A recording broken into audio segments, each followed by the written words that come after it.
Fortress of Meripede gained a new little doctor. She still wore her hood and raincoat, even though it never rained in the fortress. Perhaps thanks to her human appearance, no one refused her treatment. She treated more and more patients, and her sentence grew ever shorter. Finally, the people of the fortress could not live without her, and though her sentence ended, she did not leave them either. Then one day, she received an invitation from the outside world. The location seemed familiar, and when she arrived, an old lady was waiting for her.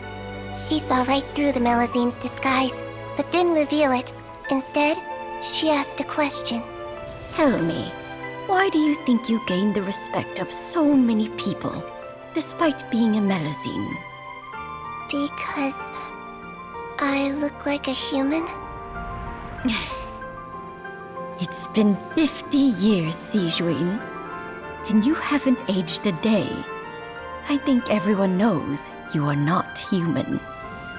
I finally found you, after all these years. I still remember, you know. It was you who saved me that night. But how? I was no longer a Melizine by then. Does it really matter if you're human or Melizine? I remember the warmth of your palm. It's quite unmistakable.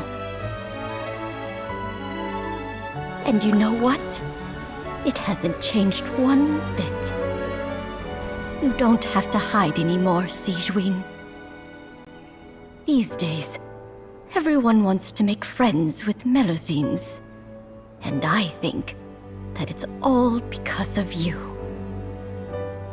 I'm sorry I couldn't say this until now, but thank you, Dr. Melizine. Now that's an ending Paimon can get behind. After hearing everything Paten said, I wanted to tell him that it didn't matter who he looked like on the outside. But it was too late. The warmth in his palm had already disappeared. I tried to treat him, but the roots of his problem had nothing to do with his face. I understand. Thanks, you two. I appreciate you being here for me while I talk this through. Oh, it's nothing. Our pleasure. Oh, there's one more reason I invited you here. It's about time I finally give you what I promised. In order to restore the appearances of the face-swapping victims, the Marishose Phantom gave me special permission to make a few bottles of that potion. And I made one extra just for you two. We don't need it though. Shouldn't we destroy it?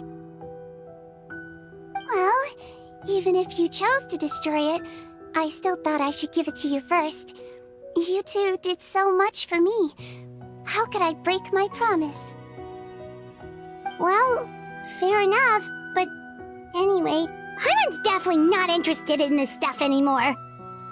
Still, if this is the very last bottle in all of Teyvat, getting rid of it would feel like kind of a waste. Maybe we can give it a special meaning somehow. Oh, Paimon's got it! Melizine physiology wasn't affected by the Great Flood, right? So that means the potion should have a permanent effect on you. In that case, what do you say, Cici? Ever thought about transforming back to the way you used to look? After all, from a Melizine point of view, Paimon bets Melizines look the cutest of all! Paimon, after everything, do you really think it matters whether I'm Melizine or a human? Well... What was Paimon thinking? You made up your mind a long time ago! Yeah, let's just destroy this thing. Leave it to me.